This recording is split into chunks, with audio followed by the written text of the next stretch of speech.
So there have been pilot projects launched for a few neighborhoods within Scotland using hydrogen for heating instead of gas-based heating.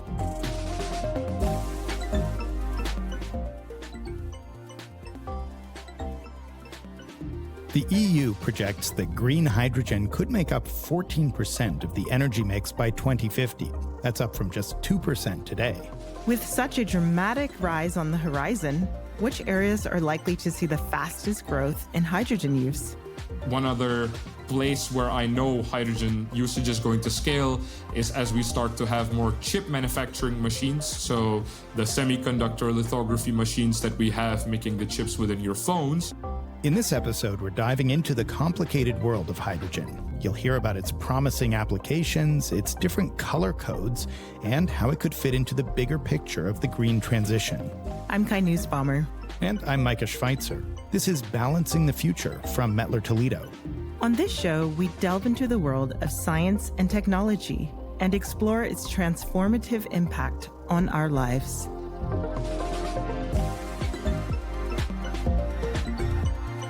Can you talk a bit about the different ways that energy is stored or generated with hydrogen, just to give us a picture of hydrogen as an energy source or as an energy storage device? So the main way we convert and use hydrogen, or at least the greenest form of hydrogen, is with the use of electrolyzers and fuel cells. An electrolyzer purely creates hydrogen out of water. To help us unpack all this, we're talking with Nipun Kaushik, an electromechanical engineer at Capgemini Engineering.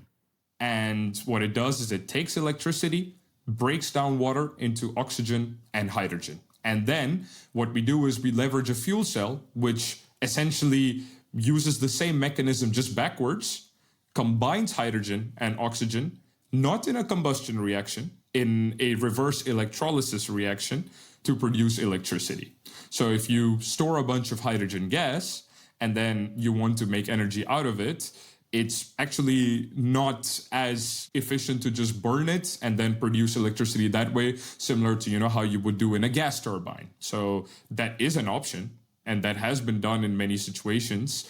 But the most efficient way, or the highest energy yield way of producing electricity through hydrogen, is by using it in a fuel cell, where you can achieve theoretical efficiencies of up to 92%, but with the current systems that we have, we top out somewhere around 75%. And relative to other forms of energy storage, how good is 92%? So 92% is a theoretical maximum that you can get from reverse electrolysis. The systems that we have, we ballpark them around 60 to 75% efficiency, 60 being probably the lower end of the commercially available systems that we are using. So it is still significantly higher than any engine or any turbine of sorts. So if you are using even hydrogen combustion of any sorts, on a theoretical level, tops out at around 50%, but in practice, we only really get anywhere from 30 to 40%, and 40% is in ideal conditions when you are really in control of the combustion reaction. So you're already, in that sense, 50% higher than that, even on a minimal threshold, as a bare minimum. But what you then start to see is unless you're on the higher end of it, it's still definitely edged out by pure electrification when you're using electricity that has been captured by solar panels, wind energy of sorts, where you, as a bare minimum, start from 80, 85% and then go all the way up to 90, 99%. But it gives you that diversification, and green diversification, I might add. So you're not purely dependent on those days you have lots of sunshine. You're not purely dependent on those days where you have a lot of wind available. So hydrogen is usually branded as a clean energy source. Mm-hmm. But is it really clean? How clean is it, would you say? So from what we know, hydrogen, when used in a fuel cell reaction to produce electricity, so not in a fuel cell reaction, in a fuel cell through reverse electrolysis, is very green. So we do not produce any other byproducts but water. But with that being said, if you're using hydrogen for combustion, that's where you start to run into a few problems, because hydrogen combustion is extremely difficult to control. So combustion in general is difficult to control, but we have reached better mechanisms of controlling combustion cycles of petrol, of diesel, or methane, or CNG, for example. But for hydrogen, it's a super volatile gas that combusts super quickly. But what we see there is, of course, water is the main product, but at incomplete combustions, what we start to see is a lot of nitrogen oxides being produced, which are still very toxic in their own way. And that tends to happen because you are still using air. You're not using pure oxygen when you are causing combustion within these systems. So you start to then have that problem there. When Nipun says hydrogen is volatile, he's not exaggerating. You only need to look at disasters like the Hindenburg, the airship tragedy that killed 35 people in 1937. A leaking gas cell let hydrogen mix with oxygen in the air. Then a spark, maybe from static, set off a fire that consumed the entire ship.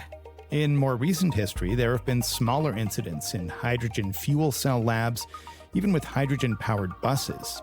The point is that hydrogen needs to be handled with serious care, which makes it complicated to work with.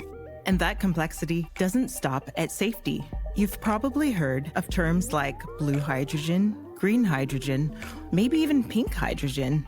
But what do these colors actually mean? Let's start with the most prevalent color of hydrogen. That's gray hydrogen. So steam methane reformation is how you produce hydrogen, but we produce a lot of CO, carbon monoxide, and a lot of carbon dioxide during this process. So that's why it's gray hydrogen. It is the most carbon intensive form of hydrogen.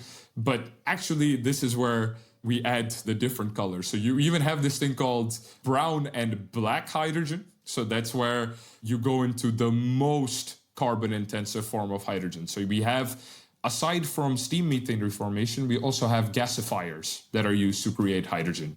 Now, gasifiers are used to sort of break down complex fuels into different gases. So it's not purely for hydrogen production, whereas steam methane reformation is purely for hydrogen production. So in these systems, you have a lot more of those unwanted byproducts that are produced, and that's why we call it black hydrogen. It is the most carbon intensive. If you're using lignite, for example, instead of the common source that is used in normal gasifiers, that is less carbon intensive, and then that becomes brown hydrogen. This is what we call the sad hydrogen. When we move to the more optimistic green side of the hydrogen, we first start with blue hydrogen. What is blue hydrogen, you may ask? The same process that we have, steam methane reformation. If I add a carbon capturing system to it, just from that, we are producing on average, without a steam reforming system, 12 kilograms of carbon per kilogram of hydrogen produced. So as soon as I introduce one of these carbon capture systems, and if we bring it down to the threshold of 2 to 3 kilograms of carbon dioxide emitted, that is then classified as blue hydrogen. So there's even certain distinctions between blue hydrogen as well, because what we see is that blue hydrogen that is on the threshold of 2 kilograms per carbon dioxide per kilogram of hydrogen produced and lower is preferred and is what ends up getting you a lot of those tax credits as well as different subsidies that are renewable oriented with hydrogen production. Then we have pink hydrogen. Pink hydrogen is hydrogen that is produced from nuclear energy. And there's a lot of talk around pink hydrogen. There's a lot of projects that are being pursued within France, within the USA, a lot of pilot projects also in Sweden to see the feasibility. And a lot of it is dependent on people's perception of nuclear energy. And then we go to green hydrogen that's produced through electrolysis.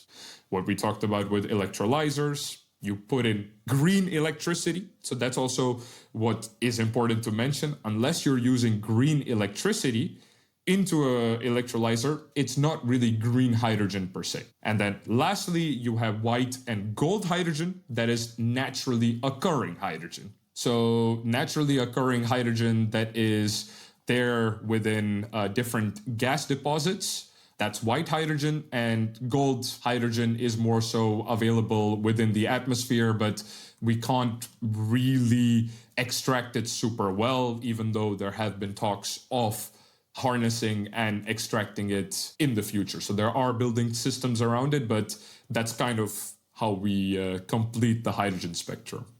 So does the cost of production depend on the color?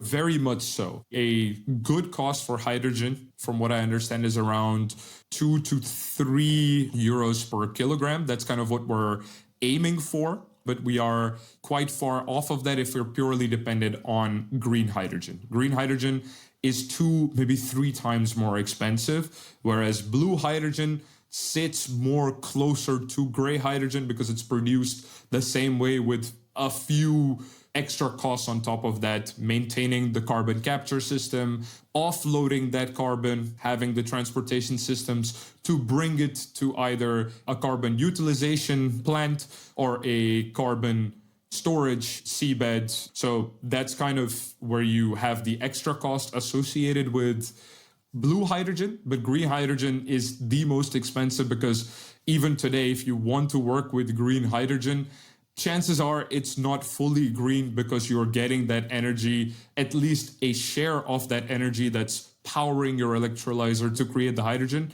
coming from the grid or coming from the coal power plant in some form or so. So it sounds like green hydrogen production is ideal, but not always cost efficient. So what are the current bottlenecks in scaling up green production?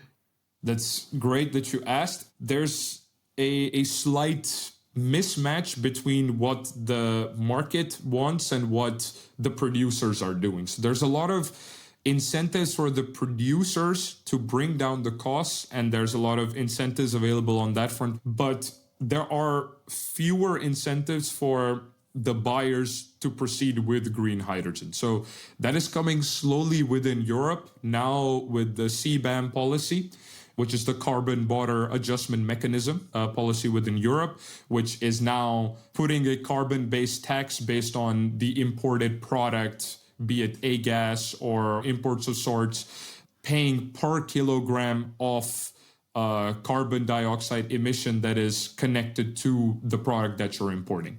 For now, since 2023 to 2025, companies have only had to report it. They only had to report their carbon emissions if they were for a product that they were importing.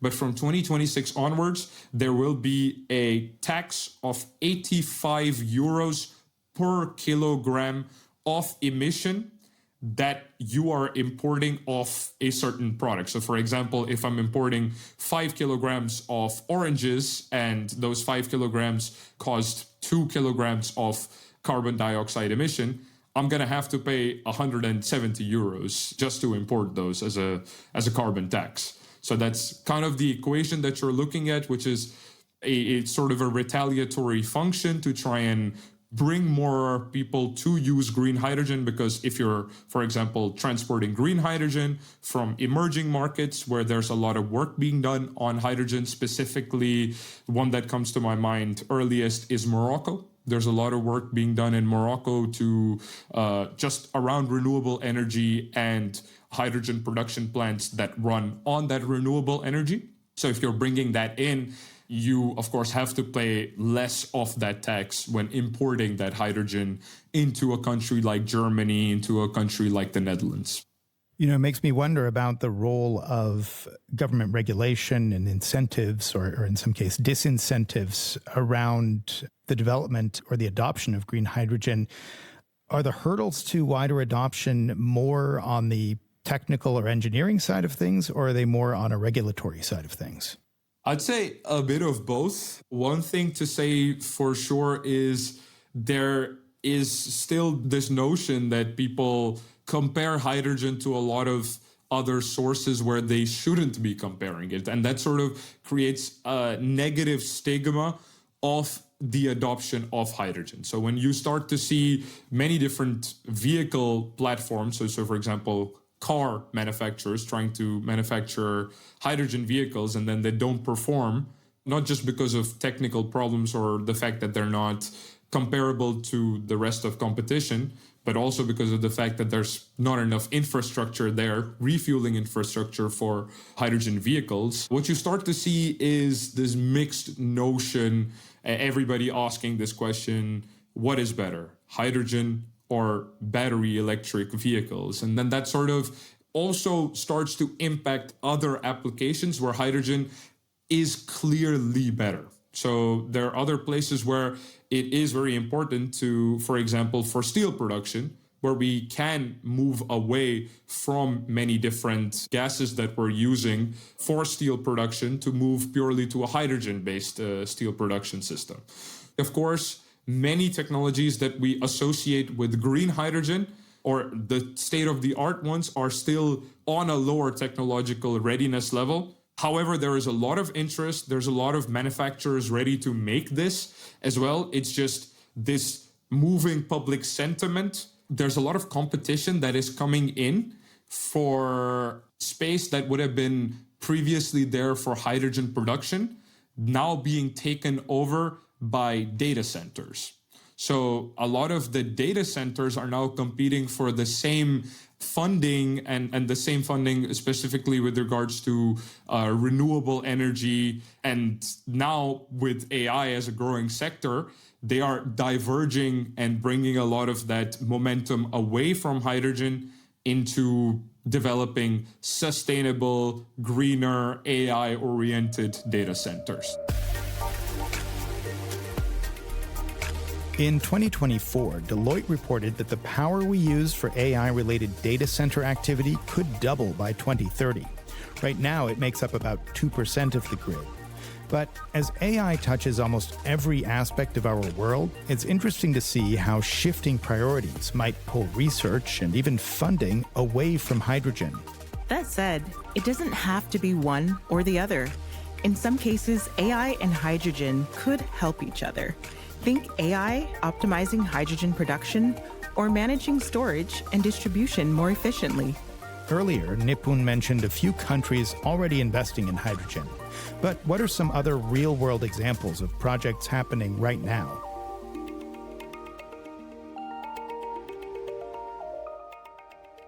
So there have been pilot projects launched for, I think, a few thousand homes, a few neighborhoods within Scotland, using hydrogen for heating instead of, gas-based heating. Other projects that are there for hydrogen, this is then where we start to go more within vehicles, for example. So vehicles, you have lots of different projects within Asia, specifically China, of lots of hydrogen buses running between different provinces of China. That's where it's most prevalent. We also have a few pilot projects that were semi-successful within Europe. And we also, most importantly, have the hydrogen rail system that's there in Germany. It covers a journey which has been historically difficult to maintain electrified for the German railway providers, DB. So those are the few projects that come to my mind directly. All right. So aside from the storage of hydrogen, what other infrastructure is needed to exist in order for hydrogen fuel to be affordable and also a real reliable option worldwide?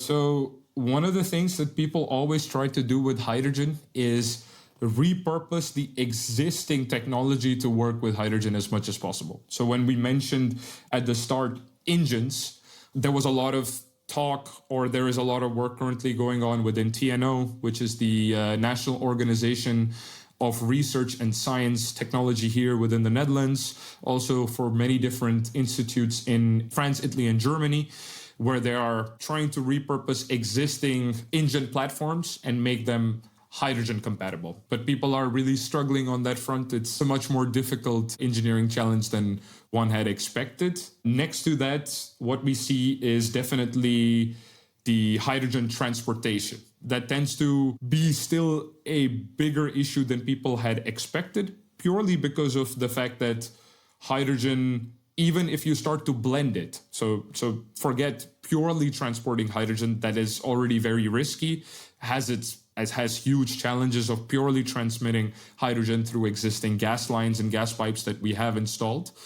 Even at lower percentages, mixing, for example, methane with hydrogen, we already start to see the dreaded symptoms that we associate with hydrogen transport, embrittlement. So what we see is the current pipes, they start to embrittle easily, and either they are rendered useless for hydrogen, or they start to, with continued usage, they also are no longer then usable for methane. So it really starts to break down the pipes themselves, create holes within them, and cause leakages.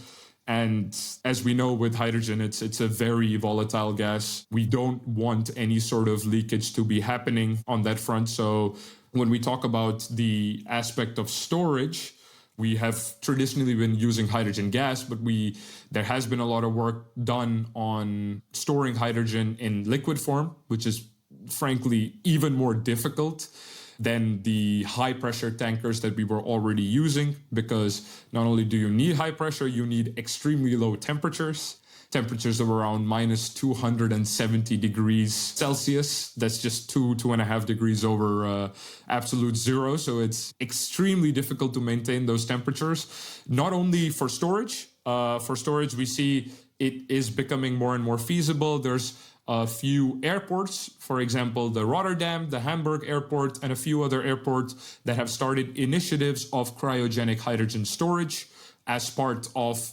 that transition that we want to happen for hydrogen within the aviation industry.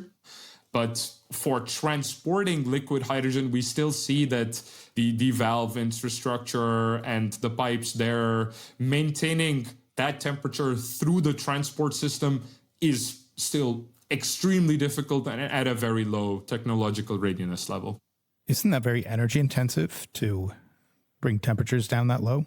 Indeed. So that's where you sort of throw the bucket when it comes to that higher efficiency that we're dealing with if you are going to use hydrogen instead of another gas, for combustion, then you have to account for the losses that you have in terms of energy and both hydrogen, because cryogenic has this huge problem that there's a lot of hydrogen boil off that happens. You lose a lot of hydrogen when transporting cryogenic hydrogen from one source to another.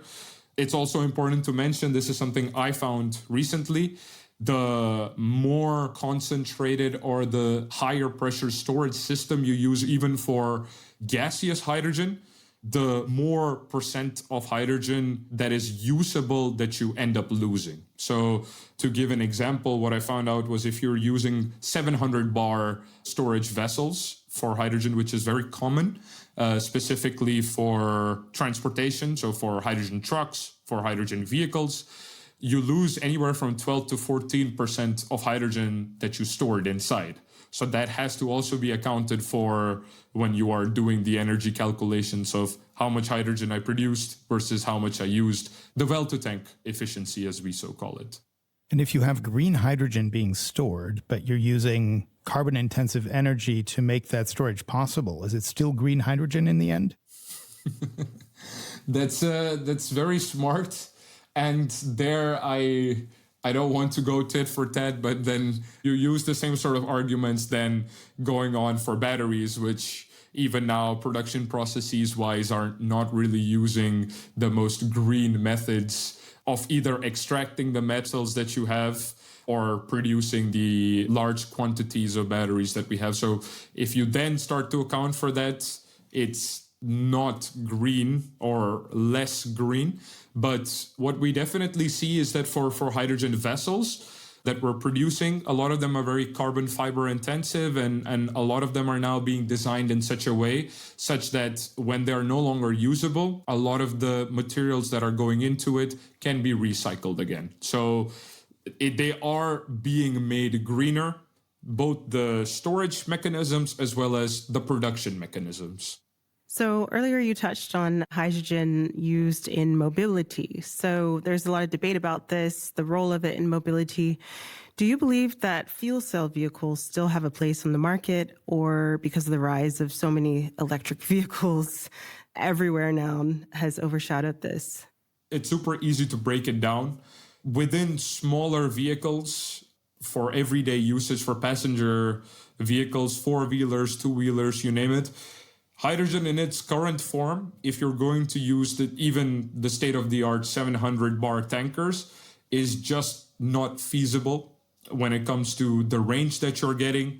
And of course, the infrastructure being its own challenge. But now here we are assessing the vehicle to another vehicle. We're not talking about all of the auxiliary challenges that are attached next to just owning a vehicle, for example. But in terms of performance, we don't really see that much of a stark gain as compared to a battery electric vehicle. For non-intense consumer usages, hydrogen vehicles just aren't going to cut it unless we somehow magically move to cryogenic hydrogen liquid storage, and that is, you can maintain it and you don't have those energy losses that we discussed. So if that's the case, yeah, we absolutely can have hydrogen vehicles. But for now, with the gaseous storages, it's not a question.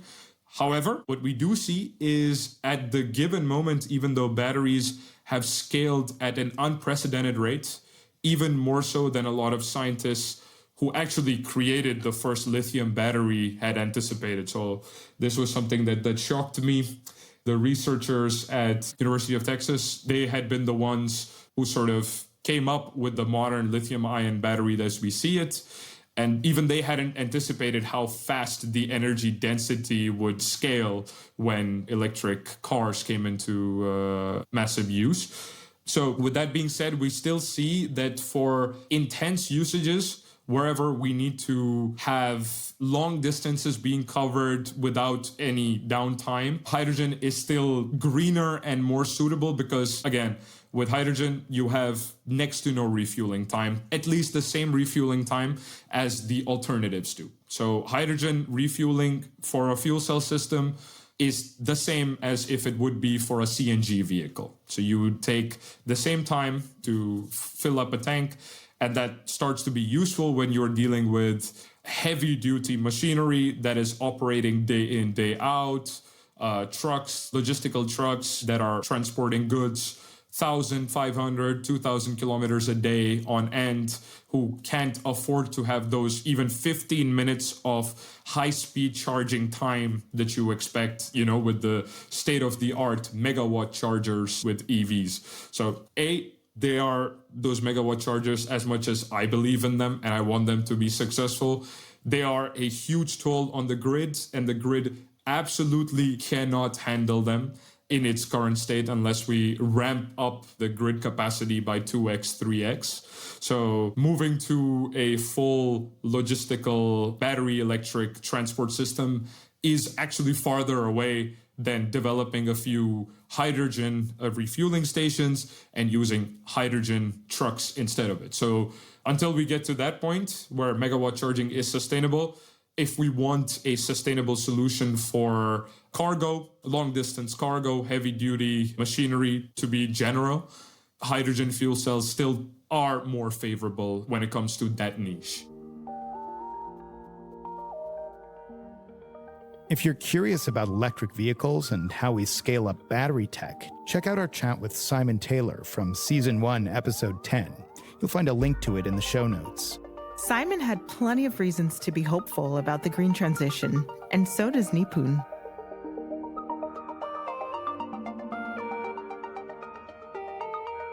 What makes you most hopeful about the future of hydrogen? What I see is, of course, hydrogen is not going anywhere. Hydrogen is something that we were already using even before we started to talk about these fuel cell electric vehicles, which got me into the field. But yeah, so hydrogen is an essential component of many different industrial processes, many different productions. So one other place where I know hydrogen usage is going to scale is as we start to have more chip manufacturing machines. So the semiconductor lithography machines that we have making the chips within your phones many of those subparts within the machines actually also require a constant supply of hydrogen to function optimally. So since we are moving towards a more AI age, we so like to say we require that ramp up in computer machinery, so a computer hardware that is being developed specifically for AI. That means you also need more production machines that produce that AI-related hardware. And for that, even though it's not the same increase in scale as we are expecting for maybe a full-scale change within the mobility industry or the trucking industry, to be precise, it is still another place where hydrogen is essential and you can't really replace it with something else. So for people interested in working in the hydrogen sector, what advice would you give? One thing to say for sure is this is something my mentor at Capgemini also told me and was I admire his optimism a lot, because since stepping into it, I have seen lots of ups and downs. I have been to a few conferences. I've seen lots of promises and then lots of promises broken as well. So it's one of those things. And I say this not just to people going within the hydrogen field, the energy transition field, period, because I see it as bigger than that.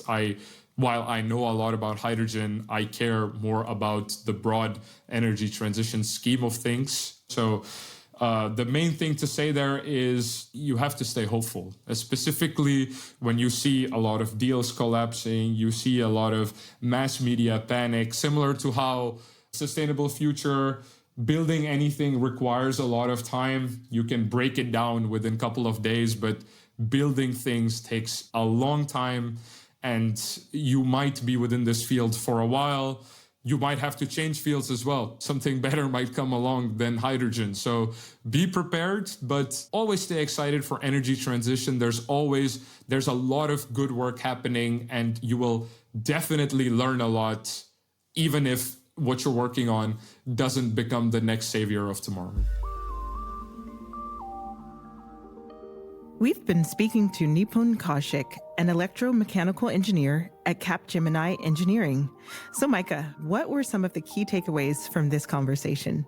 One of the things that stood out to me is the color coding involved in hydrogen production, and the idea that hydrogen is not inherently a clean or a green energy source, nor is it inherently a dirty or sad, as Nipun said, energy source. It really depends on how it's made and how it's used. And I think oftentimes we're tempted to oversimplify how we think of energy sources. Either it's a dirty energy source or it's a clean energy source. And in the case of hydrogen, it depends. Yeah, and maybe some new colors get added next week or in the future. It's such an evolving industry to keep an eye on. And also very interesting to think about the role of AI in hydrogen. It struck me that on the one hand, what Nipun is saying is that the energy needs of AI data centers could actually draw attention away from hydrogen. But on the flip side, hydrogen applications could actually benefit from AI analysis, essentially, where we might learn new ways to optimize the applications of hydrogen. Yeah, like maybe in chip manufacturing. Exactly, where that's going to need a continuous supply of hydrogen. And, even if it's not the scale of, say, mobility, it's still an important area for it to be used.